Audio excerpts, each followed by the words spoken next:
A Jewish man in Florida in his 90s calls his son in New York. I hate to tell you, David, but we've got some troubles here in the house. Your mother and I can't stand each other, and I want to live the rest of my life in peace.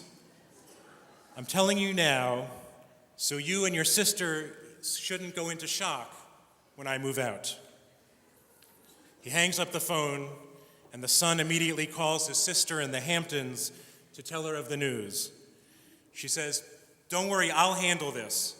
She calls Florida immediately and gets her father on the phone, pleading with her father, "Please don't do anything until we get there."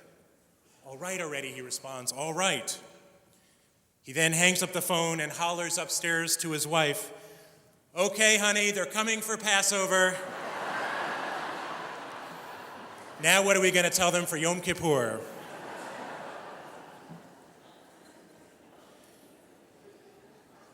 Tonight is the holiest night of the year. And I want to talk to you about an emotion that is hardly ever discussed. Loneliness.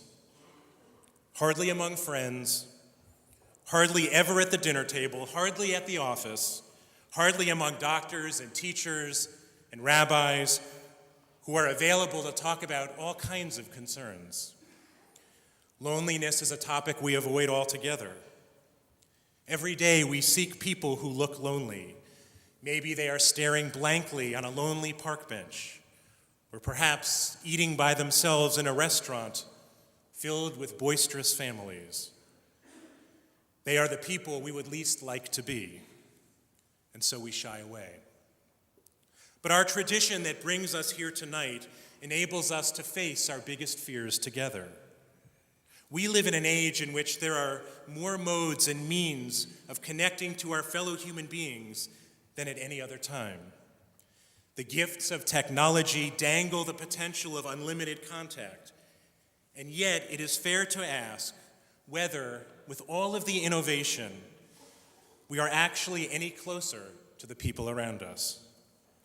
Are teachers closer to students, physicians to their patients, children to their aging parents?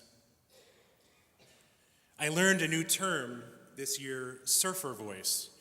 It's what you hear when you're speaking on the phone to someone who is surfing the web, occasionally grunting to let you know they are there. We have so many ways to turn to each other, and yet our sense of estrangement seems more profound, deeper, and more heart-wrenching than ever before. This sense of isolation, though, is nothing new. Every generation has asserted it bears the greatest sense of alienation. Emerson once said that two human beings are like globes, which only touch at a point. We are born into this world alone, and we leave it alone, and we struggle with this reality in between every day. Modern science attributes loneliness to a hormone called oxytocin, a hormone which is embedded within us, and when it is released, provides the biological basis for our need for attachment and for friendship. The book of Genesis explains it as the need to cleave one to the other. Loneliness is actually the first observable condition of humanity in the Torah. At the moment that God utters, "It is not good for humans to be alone," Adam becomes lonely, and only a companion will ease his condition. Loneliness is the central theme of the Garden of Eden. It's the central theme of the entire Torah, and it is, in fact, the universal struggle of the human condition. Rabbi Jack Stern of blessed memory taught that there's a distinction between being lonely and being alone. Both are used to mean by oneself, but alone is voluntary. In other words, we can be by ourselves and we can like it, such as reading a book, listening to music, watching the trees, walking on the beach. It can be spending time with our thoughts, offering a prayer. It's what Rabbi Nachman of Bratslav advised when he said, we should each spend 1 hour a day by ourselves so that we can commune with God.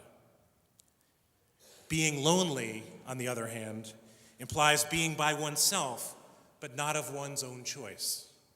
It speaks of craving the missing contact with other human beings.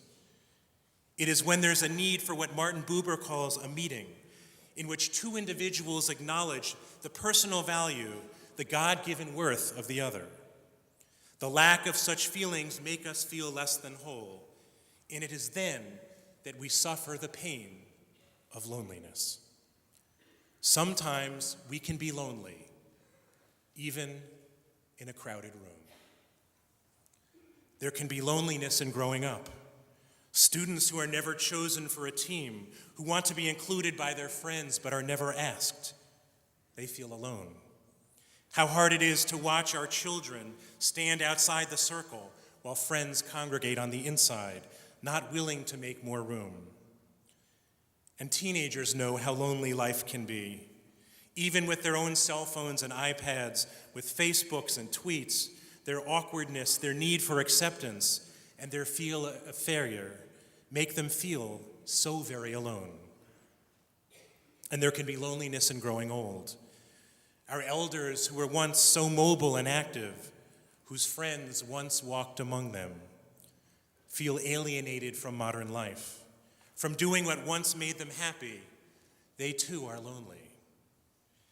And there can be loneliness in single life. People who are looking for partners but have no partnership. Looking for lovers but feel no love. The search can be so long and the time is never right. And they too are lonely.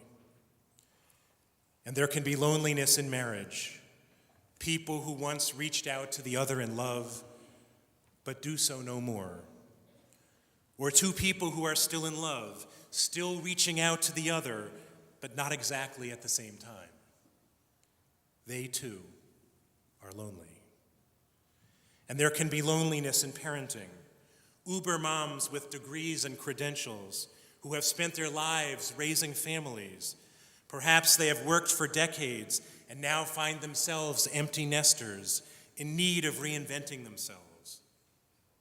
There are mothers and fathers who juggle their jobs and childcare and parenting, and no matter how finely they calibrate their time, they walk around with a gnawing sense that their priorities are just not right, that they are neglecting their careers and they are neglecting their children and their spouses and themselves, and they are lonely.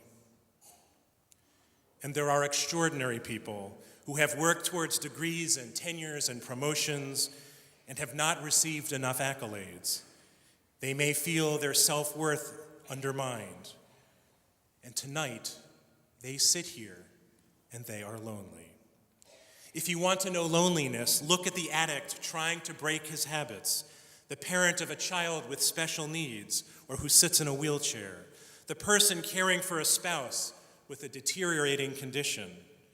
Look at the grandparent who feels she is not needed anymore, the homosexual trying to feel accepted for who he is, the couple trying to conceive a child year after year while their peers debate the right diaper genie to purchase. All of them are lonely. Loneliness is having good news and no one with whom to share it, discovering your parents are getting a divorce and being stuck in the middle, pulled apart by your own parents. Playing Little League and hearing the umpire call out, strike three. Watching your parents' car drive away as you begin college. Loneliness is viewing a commercial that has a fictitious stocked refrigerator while you are struggling to put food on your own table. It is growing old in a system that worships youth, lying in a hospital room and staring at the ceiling. Returning an overcharge at the store and being looked at like you're out of your mind. Loneliness is living in the northern Israeli city of Sderot as rockets fire down on schools and supermarkets every week, and the world not only shows no sympathy, but criticizes the good citizens who choose to live there. And then there's the deepest wound of having loved and lost. At such moments, we may have been surrounded by family and friends and food and comfort, but none of it can ease the pain of standing alone, unable to touch, unable to love. The loneliness of grief is the loneliest of all. So a little bit or a lot, all of us are lonely. Rabbi Elliot Cosgrove wisely teaches that the bittersweet irony of Yom Kippur is that the very thing that allows us to form a community of unique individuals is our recognition that though our pain may be different, all of us are descendants of the same lonely couple in the Garden of Eden.